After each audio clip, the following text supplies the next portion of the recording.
Hi, my name is Jeanette, and I work at the Boonsboro branch of the Washington County Free Library. This summer, our summer read theme is Imagine Your Story. Today, we are going to imagine Little Red Riding Hood's story, but with a little STEM twist. We're going to add some technology in the form of Morse code. Morse code was developed at the same time as the electrical telegraph, invented in 1836 by Samuel Morse, Joseph Henry, and Alfred Vail.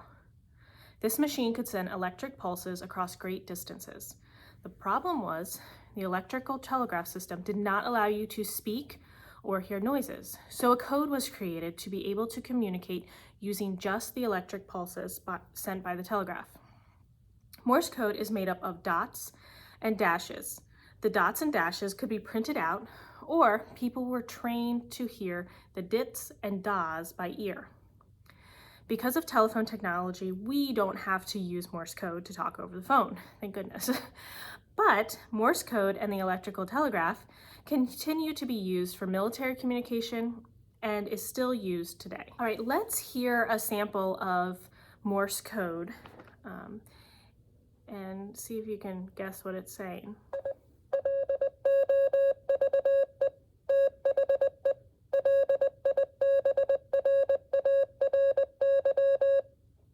Do you know what it said? It said, "I love the library." Let's take a look at the letters in Morse code. The letters are made of dots and dashes. The dots are a 1-beat short sound, and the dashes are a 3-beat long sound.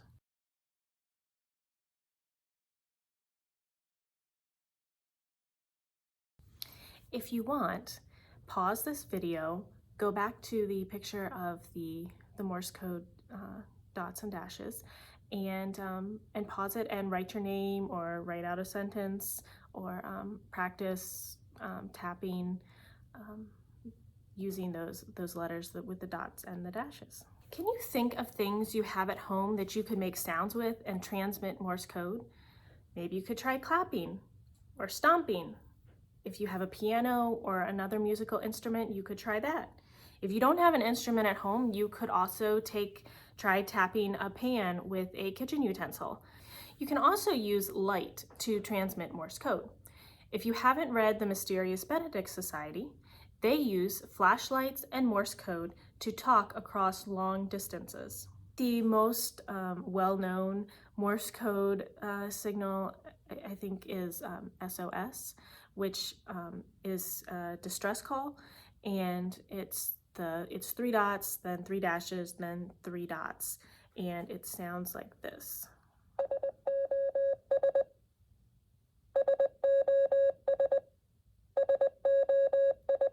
So if someone needs help, they would do the SOS call, the 3 dots, 3 dashes, 3 dots, and they could keep replaying that until someone realizes that they need help. Now to the story of Little Red Riding Hood with a Morse code twist. Before I get started, I would like to thank Meredith Anderson from momjanier.com. She does a lot of STEM and STEAM activities on her blog, on her website, and she gave me permission to read her story, Grandma's Secret Code with Little Red Riding Hood. Little Red Riding Hood is going to Grandma's house. She is taking a basket of goodies to help her grandmother feel better. Since Grandma lost her voice, Little Red Riding Hood makes sure she brings some tea and honey to soothe Grandma's throat. Little Red Riding Hood must walk through the woods to get to Grandma's. As she starts walking, she meets a wolf in the woods. The wolf is very friendly and asks Little Red Riding Hood where she is going on such a nice day. She tells him he thinks of a way he can eat both her and Grandma. "Why don't you pick some wildflowers to bring to your grandmother too?" suggests the wolf. He knows if Little Red Riding Hood picks flowers, he will have time to go ahead to Grandma's house and eat her first. Little Red Riding Hood thanks Wolf for his idea. She gathers wildflowers for Grandma. He goes through the woods and reaches Grandma's house. The wolf knocks on Grandma's door. He pretends to be Little Red Riding Hood. Grandma knows right away that the wolf does not sound like Little Red Riding Hood. She tries to call for help, but she has no voice. Grandma thinks of an idea. Last summer, all of the people in the village learned Morse code.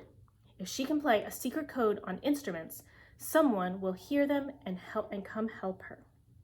All right, now, this is the time in the story where you have to look around your home, use your fingers to snap or clap or stomp, and do the SOS code so that the people in her village know that Grandma needs help to get away from the wolf. Let me find our SOS code here and we'll play it.